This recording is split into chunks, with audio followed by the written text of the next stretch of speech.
Morning students. Pharma technology subject గురించి ఈరోజు చూద్దాం. ఫార్మా టెక్నాలజీలో మీకు సెకండ్ ఇయర్ లో ఉండేటువంటి సబ్జెక్ట్స్ మెయిన్ సబ్జెక్ట్స్ వచ్చి 3. అవి ఏంటంటే ఫస్ట్ సబ్జెక్ట్ వచ్చి pharmacology and pharmaceutical regulations. Pharmacology and pharmaceutical regulations. Next second one వచ్చి ఫార్మాస్యూటికల్ టెక్నాలజీ.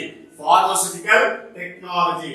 థర్డ్ వన్ వచ్చి pharmaceutical engineering. Pharmaceutical engineering. Okay, first subject మనకు ఏం తెలియజేస్తుంది అంటే మనం తీసుకున్నటువంటి మనం తయారు చేసినటువంటి టాబ్లెట్ కానివ్వండి, వేరియస్ డోసేజ్ ఫార్మ్స్ కానివ్వండి, క్లినికల్ ట్రయల్స్ ఏ విధంగా ఉంటాయి, హ్యూమన్ బాడీ పైన కానీ లేకుంటే అంత ముందు ప్రీ క్లినికల్ స్టడీస్ ఏ విధంగా ఉంటాయి, మరియు దానికి సర్టిఫికేషన్ ఏ రెగ్యులేషన్స్ నుండి ఏ రెగ్యులేటరీ బాడీస్ నుండి సర్టిఫికేషన్ వస్తుంది అని చెప్పి ఫస్ట్ సబ్జెక్ట్ లో నేర్చుకుంటాం.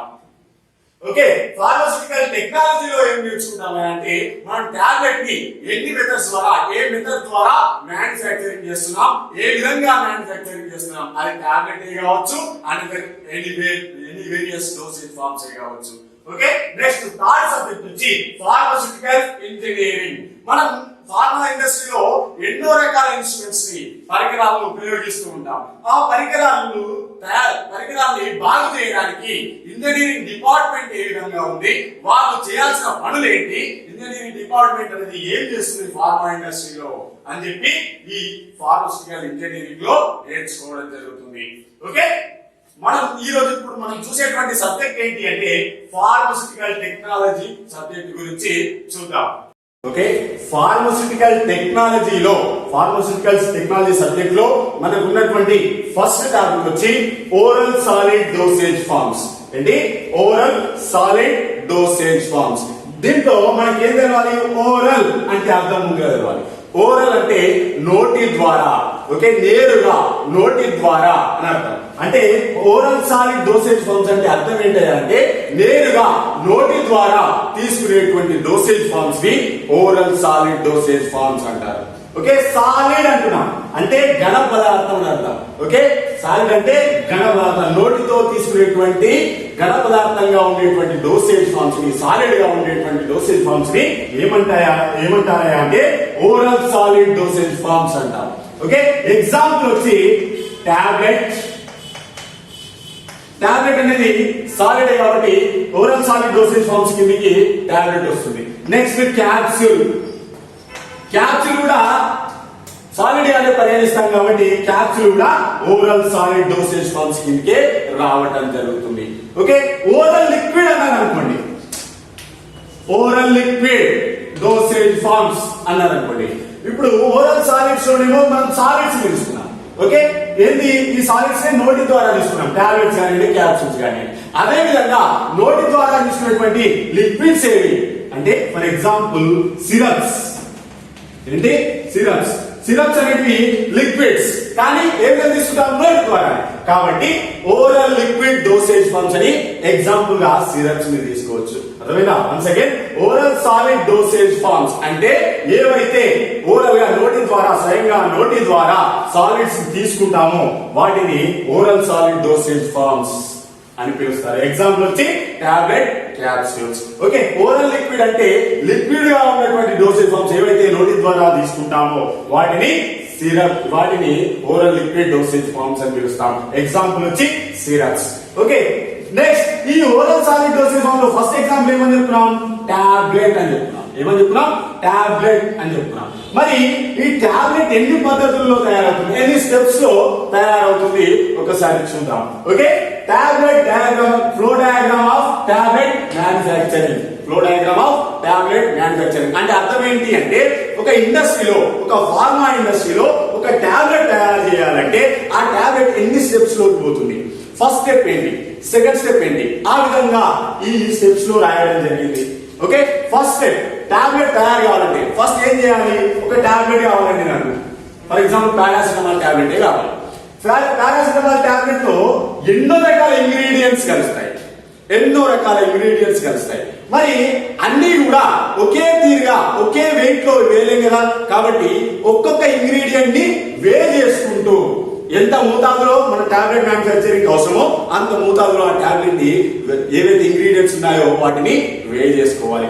దాన్ని వేయింగ్ అంటాం.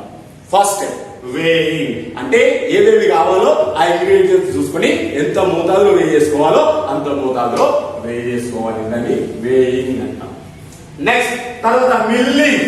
ఏవైతే ఇంగ్రీడియంట్స్ మనం వే చేసుకున్నామో మిల్లర్ పరికరాలు, మిల్లర్స్ అనే పరికరాలను ఉపయోగించి మిల్లింగ్ చేయడం జరుగుతుంది. మిల్లర్ పరికరాలను ఉపయోగించి మిల్లింగ్ చేయడం జరుగుతుంది. ఇది సెకండ్ స్టెప్. ఓకే, నెక్స్ట్ తర్వాత మిక్సింగ్. ఓకే, మిల్లింగ్ చేసినటువంటి ఇంగ్రీడియంట్స్ ని మిల్లింగ్ చేసిన తర్వాత నెక్స్ట్ స్టెప్ ఏంటి అంటే మిక్సింగ్. అంటే ఒకదానితో ఇంకొక ఇంగ్రీడియంట్, ఒక ఇంగ్రీడియంట్ తో ఇంకొక ఇంగ్రీడియంట్ ని మిక్చర్స్ పరికరాల ద్వారా మిక్స్ చేయడం జరుగుతుంది. ఓకే, నెక్స్ట్ తర్వాత గ్రాన్యులేషన్. మిక్సింగ్ వరకు అయిపోయింది. గ్రాన్యులేషన్ అంటే ఏంటి అంటే ఫర్ ఎగ్జాంపుల్ ఒక టాబ్లెట్ తీసుకున్నానండి. ఆ టాబ్లెట్ మొత్తంలో ఉన్నటువంటి పార్టికల్స్ అన్ని ఒకే రేంజ్ లో ఉంటాయి. ఒకవేళ ఒకే రేంజ్ లో లేవనుకోండి, టాబ్లెట్ అనేది అవకతవకలుగా అయిపోతుంది. అంటే అందులో ఆ టాబ్లెట్ లో ఉన్నటువంటి ఆ పార్టికల్స్ అన్ని కూడా ఒకే రకంగా ఉండాలి. ఆ ఒకే రకంగా ఉండాలంటే ఈ గ్రాన్యులేషన్ ని జరపాల్సి ఉంటుంది. ఓకే, గ్రాన్యులేషన్ అంటే ఏంటి అంటే గ్రాన్యూల్స్ గా మారుస్తాం. పార్టికల్స్ ని గ్రాన్యూల్స్ గా మారుస్తాం. ఆ గ్రాన్యూల్స్ గా మార్చి మనకు ఏవైతే గ్రాన్యూల్స్ మనం టాబ్లెట్ మ్యానుఫ్యాక్చరింగ్ తయారు చేయడానికి అనువుగా ఉంటాయో వాటిని సేకరిస్తాం. ఓకే, ఇది గ్రాన్యులేషన్ పద్ధతి. నెక్స్ట్ తర్వాత కంపాక్షన్. ఇప్పటి వరకు గ్రాన్యులేషన్ వచ్చేసరికి ఇప్పటి వరకు మనకు టాబ్లెట్ మ్యానుఫ్యాక్చరింగ్ పొడి రూపంలోనే ఉంది. మరి పొడి రూపంలోనే ఉంటే దాన్ని టాబ్లెట్ అంటామా, పౌడర్ అంటాం. మనం అనాల్సింది ఏంది, టాబ్లెట్ అనాలి. అంటే ఆ పొడిని మొత్తం ఒకే దగ్గరికి తేవాలి. అంటే ఏం చేయాలి, కంపాక్షన్ జరపాలి. కంపాక్షన్ అంటే అర్థం ఏంటయ్యా అంటే ప్రెషర్ ని ఉపయోగించి సాంద్రతను, డెన్సిటీని తగ్గించేటువంటి పద్ధతిని కంపాక్షన్ అంటాం. అంటే మనం పౌడర్ ఉన్నది కదా, ఆ పౌడర్ పైన మనం ప్రెషర్ ఉపయోగించాలి. ప్రెషర్ ఉపయోగించేటువంటి పరికరాలను ఉపయోగించి అది ఆక్రమించే డెన్సిటీ, ఆక్రమించే ప్రదేశాన్ని తగ్గించాలి. అప్పుడు ఏమవుతుంది, ఫర్ ఎగ్జాంపుల్ పౌడర్ ఎక్కువ ఉందనుకోండి, పౌడర్ ఎక్కువ సాంద్రత, ఎక్కువ డెన్సిటీ ఆక్రమిస్తుందా, డెన్సిటీ ఉంటుందా? మరి టాబ్లెట్ కి ఎక్కువ డెన్సిటీ ఉంటుందా అంటే టాబ్లెట్ కి తక్కువ డెన్సిటీ ఉంటుంది, పౌడర్ కి ఎక్కువ డెన్సిటీ ఉంటుంది. దీన్ని బట్టి పౌడర్ పైన ప్రెషర్ ఉపయోగించి ఏం చేస్తున్నాం, డెన్సిటీని తగ్గించి ఒక సాలిడ్ గా తయారు చేస్తున్నాం. ఓకే, ఇది compaction. Okay, next drying. Okay, ఇక్కడికి కంపాక్షన్ అయిపోయిన తర్వాత డ్రైయింగ్. ఇంకా ఏమైనా తేమ వంటి, తడి వంటి ఉన్నదా, ఇంకేమైనా టాబ్లెట్ లో తడిగా ఉందా, తడి అయినటువంటి నిర్మాణం ఉందా? ఓకే, దాన్ని డ్రైయర్స్ ద్వారా వివిధ రకాల ఫార్మా ఇండస్ట్రీలో వివిధ రకాల డ్రైయర్స్ ఉంటాయి.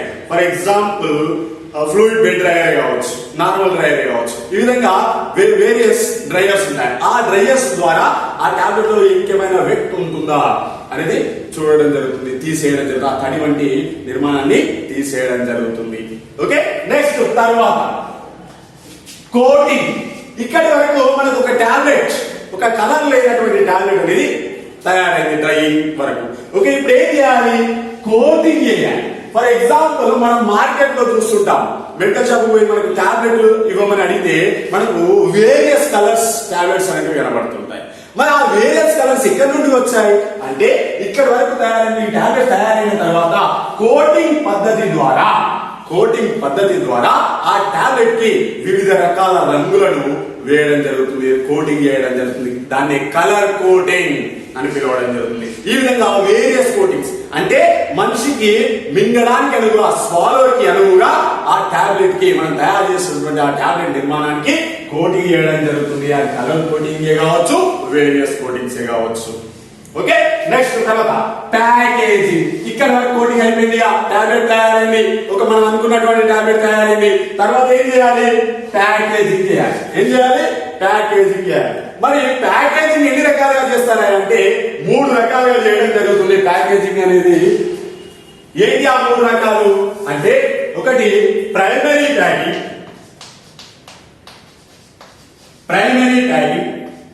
రెండోది సెకండరీ ట్యాగింగ్, మూడోది tertiary packing. Primary, secondary, tertiary packing. First primary packing అంటే ఏంటి? ఓకే, ప్రైమరీ ప్యాకింగ్ అంటే అర్థం ఏంటి అంటే డోసేజ్ ఫామ్ కి ఏదైతే మనం టాబ్లెట్ తయారు చేస్తాం కదా, ఆ టాబ్లెట్ కి ఆనుకొని ఒకటే ప్యాకింగ్ ఉంది అనుకోండి. ప్రైమరీ అంటే అర్థం ఏంటి? ఒకటే అర్థం. ఆ టాబ్లెట్ ఆనుకొని ఒకటే ప్యాకింగ్ ఉంటే దాన్ని ప్రైమరీ ప్యాకేజింగ్ అంటాం. ఓకే, నెక్స్ట్ సెకండరీ ప్యాకేజింగ్ అంటే ఏంటి అంటే ఫస్ట్ ప్రైమరీ ప్యాకింగ్ చేస్తాం కదా, ఆ ప్రైమరీ ప్యాకింగ్ చుట్టూరా ఇంకొక ప్యాకింగ్ కనుక ఉంటే, ప్రైమరీ ప్యాకింగ్ చుట్టూరా ఆనుకొని ఇంకొక ప్యాకింగ్ ఉంటే దాన్ని సెకండరీ ప్యాకింగ్ అంటాం. ఓకే, మరి టెర్షరీ ప్యాకింగ్ అంటే ఏంటయా అంటే ఈ సెకండరీ ప్యాకింగ్ ఆనుకొని కూడా ఇంకొక ప్యాకింగ్ ఉందనుకోండి, దాన్ని టెర్షరీ ప్యాకింగ్ అని పిలవడం జరుగుతుంది. Okay, primary packing, secondary packing, tertiary packing. Primary packing అంటే డోసేజ్ ఫామ్ ఆనుకొని ఉంటుంది. ఓకే, నెక్స్ట్ సెకండరీ అంటే ప్రైమరీకి ఆనుకొని ఉంటుంది ప్యాకేజింగ్.